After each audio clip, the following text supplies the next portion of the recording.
Hey guys, how's it going? Today I'm back with another unboxing of a metal build figure. This time it's the Bloodblade Nata Alloy from Zero Gravity. Now, I believe this is the second metal build kit from Zero Gravity. If you guys remember, if you've been keeping tabs on the figure world or the model building world, they came out with another metal build last year called the Judge that looked a lot more like a Gundam. But it was really crazy. I didn't get it myself because it was a bit pricey, but everyone that did get it was raving about it and stuff, so I had to get this one when I saw it on sale. But I'm really excited about it just from the box and the box art itself. It's amazing. It's crazy. So before opening it, here's what I know about this kit. It's a metal build, so die-cast parts, and it has a significant weight to it, which makes it sturdy. From the pictures, it does come with a stand and a lot of accessories and customization options. Concept-wise, it seems like it's built or based around a Hindu god. It does have a circular part on the back that can hold all of its swords, so it's similar to a multi-arm, one of the multi-arm deities. I think Asura, not sure which one exactly, but don't quote me on that. But without further ado, let's just get started on this thing. So we gotta appreciate just the box art. Like, come on, this is amazing. It's a flap open one, and it's like made of heavy duty cardboard. The art on it looks spectacular. Okay, so let's get this baby open. So it's nice flap open, and wow, oh my god, this art, it's crazy. It's so nice. You got him with his, what are that, 6 swords flying around him. Crazy. And of course, oh, matching that, the first thing you see are these 6 blades. Whoa. Yeah, that looks good. Crazy. Okay, and here we go, the main deal, the actual Bloodblade. Oh, here we go with the spear. Ooh, what is this? Huh, you get a little scarf. This is pretty long. I can put it around myself. Oh, cool, cool. I don't see that in any of the pictures, so this is really optional. What's next? What's next? We got, yeah, here's that circle, the backpack part I was talking about. You can attach the swords to that. Optional hair parts, it looks like. Wings. Bam. Here is the stand. Base. Nice, nice. Always love a nice base. Okay, here's some instruction. Let's close this baby up. So instructions. Yeah, it's pretty straightforward. This first page shows a lot of the kit's articulation and flexibility. Seems like it's pretty good. Same with the backpack. You can do a lot of movement with that, how to attach it, 4 different types of hands. Yeah, all that. The back shows some more options, how to attach to the base, and the other accessories like the hair parts and feet wheels. Let's see how it looks for ourselves, alright? I've unboxed everything, and this is the actual Bloodblade Nata. Boom. So, he looks really cool.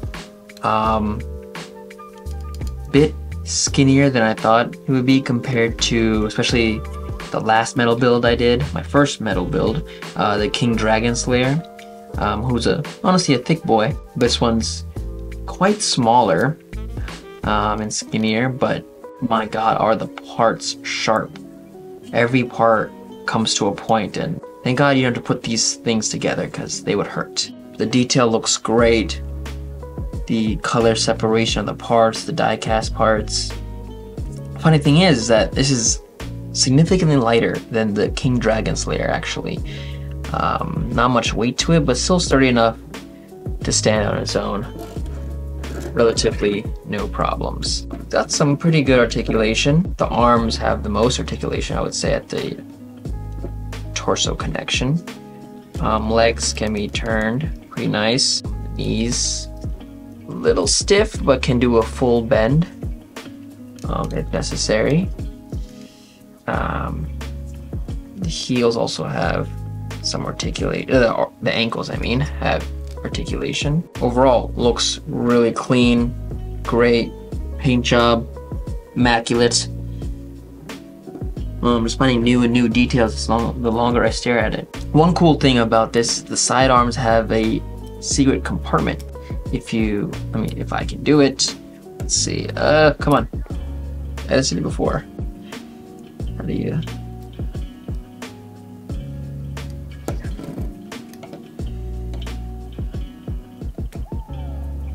Come on. Yeah, there you go. It opens up like so, and you can actually see that there's a sword handle inside it. Both of them have it, and you can attach the blade parts to it to make an energy sword. Super cool. I think the gravity one, or the judge one, also had a similar effect. But yeah, that's a super cool detail I didn't think about, or I think they would have. But everything else, let's see. So here are the 6 backpack blades it comes with. These are super cool.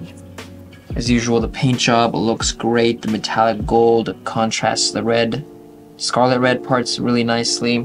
All 4 of these parts can fold like so to change different forms. I'm guessing if it's like this, more of a blaster or rifle form, as opposed to a sword / shield mode. I don't know why I said it like that. So there's 6 of them. They go around this backpack thing, which is right here. Boom. Like I said before, so there's articulation around here, and they can attach to these parts right here. And they attach to the back. Oh, and you can move them around. It's on like a track, so you can move these parts as well to shift how these swords look like. Super cool. So here is his main weapon, this lance with 2 ends. It's pretty long enough for me to fiddle around like this. Looks really cool. You also have these energy blades, look very spectrally ethereal. That go on together with the handle parts that I showed earlier. You have optional hand parts, 3 pairs, including the one on it right now, so that's 4 pairs of hand parts, 2 of them to hold a weapon, and either with the thumb out or the thumb in, and then closed fists. And we have these head parts. We have some Super Saiyan hair going on over here you can put on his head, as well as some Barbatos Lupus red eye effect parts for the IBO fans. It's similar to that effect. You can put around his head. These are really cool. These little flaming wheels that go on his feet. They remind me a lot of Axel's chakram weapons from Kingdom Hearts. We have part of his backpack as like back capes that hang down, give him more of a regal look.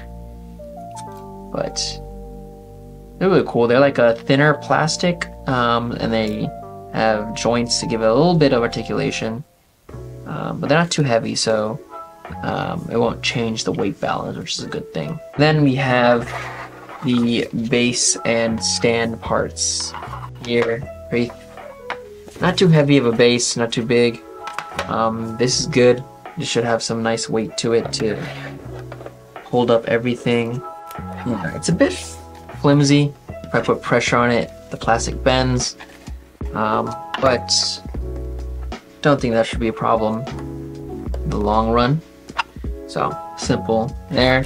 And then it comes with a attachment part to go around his pelvis, crotch, pull him up, and and then 6 little stands to hold up each of the shields. If you don't want to put on his backpack, you can place them on here. Alright, so let's put all these parts on the figure and see how he looks like fully armored up.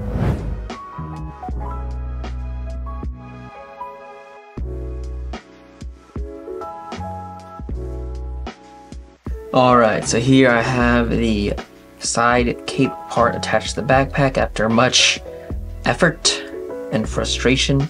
It's a bit weird. This is the back view, and the backpack has to be out in front of the wing pack or the side capes, and at the same time you'd have to make sure the pegs are out so it can touch the peg holes on the back. And you also have to pull out this part from the figure to reveal a 3rd peg hole. So all 3 of them can now go in easy, not peasy. That just fell. Luckily it's all on ball joints, so no biggie. Alright. Cool. Here he is with the backpack on. Now let's add on the other parts. Let's do his hair and little eye effect nonsense.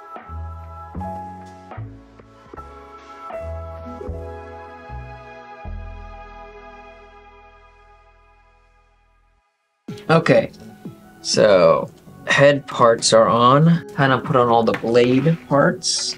So gotta fold them all the way in and then put them on here.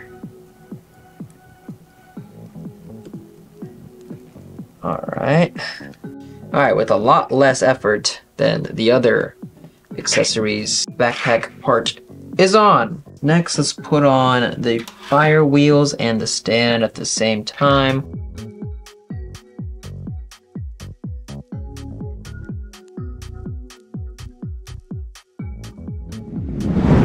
Alright, so this is the Bloodblade all armored up with all the accessories available. It honestly looks amazing with all the blades around its back. Even on the stand, it looks really imposing despite its small or skinnier stature compared to some other metal builds or even PG Gundams I have. It still is eye-catching. The die-cast parts in general and the paint job are very attractive in general. The blade shooting out the back, I can't speak enough about that. It looks so cool.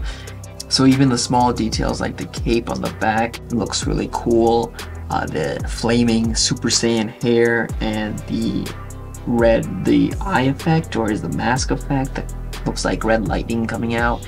That's amazing. It's just like it was unnecessary, didn't need it, but the fact that they put it in there really upped the ante here. The kit isn't perfect by any means. It's a bit difficult putting on some of the parts, especially the cape was a bit weird and the instructions weren't that helpful. I think my kit actually came with missing the face part of the helmet that you're supposed to take off before putting on the red lightning effect on the head, on the face, or I lost it somewhere in this unboxing. It's not sure about that. But putting on those parts were a bit difficult. They didn't stick on the first time. You need to push really hard. The flame wheels on the feet, they're a bit hard to put on. They don't like go all the way inside the holes on the feet, so touching them a little will cause them to fall out.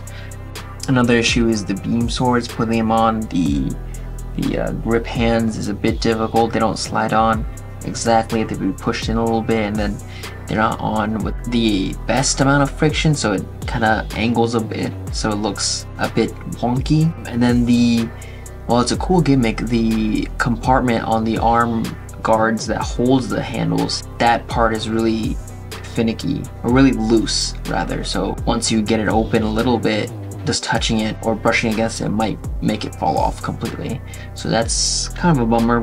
That doesn't make me want to use it to hide the handles all the time, but these are all kind of minor issues. Once you have it built up and posing, it looks great. No issue there. The stand holds it up fantastic. The alternate mode where you have all the mini stands holding up the blades looks super good. They're not too hard to put on and they stay on, and it just looks super imposing, super cool. Ultimately, just a great, all-around great figure. This would definitely look good with the other Zero Gravity kit, the Judge kit, but in my opinion, the color scheme on this one and the effect parts really put it above the Judge model kit. So in regards to the scarf that they included in the box, I have no idea what to do with it. As you can see, I just wrapped it around it. There is a wire running through the scarf to give it some shape, but it's really long, which makes me feel like it wasn't supposed to be adorned in the way I put it. There's no instructions or pictures on how to use that, so totally up to the owner. So yeah, that's all I have to say about this kit. Really good one, really worth the money. I highly recommend it if you're looking for metal builds or if you just like Zero Gravity based on the last kit they put out. But yeah, get your own if you like it. But that's all for me today. See you guys.